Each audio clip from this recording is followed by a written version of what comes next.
STEAM Series, championed by your Southern California Toyota dealers. I'm sure somebody at home was like, let that thing play out. I know. You know, just a little more.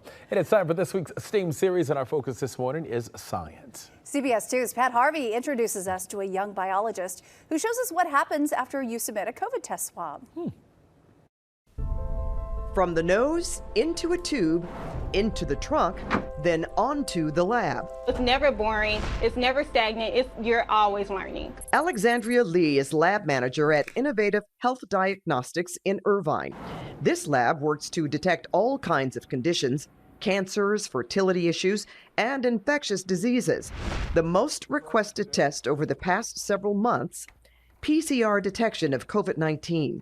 The samples come in 24/7. And jobs in this field have been exploding. The community needed as many people as they can to fight the battle, which has meant lots of opportunities for biology majors like Alex.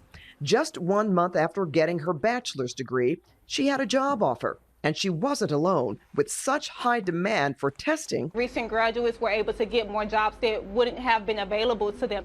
Once a sample arrives in the lab, technicians prepare it for analysis to check for the presence of COVID-19. It would not be something that you could see with the naked eye. No, it is through a PCR machine, and then they give you a graph, and you can tell if it's negative or positive by the way that the graph looks. This patient has COVID. Of all the STEAM disciplines, Alex relies most on science. My day-to-day is basically managing all of these samples that come into the laboratory. Then we release the results to the patient. A good day? A really wonderful day will be when there are absolutely no errors. The patients are happy. We have people who are going on flights to see their parents for maybe the last time, and we're getting their results out to make sure that they can get on those flights. And when you hear stories like that, it really does touch your heart. Alex fell in love with science early on. 5th grade, I made my decision, yes, what I was going to do for the rest of my life. She's now working toward a master's degree in molecular biology. Alex is advised to aspiring infection detectives. If you love it, stick with it.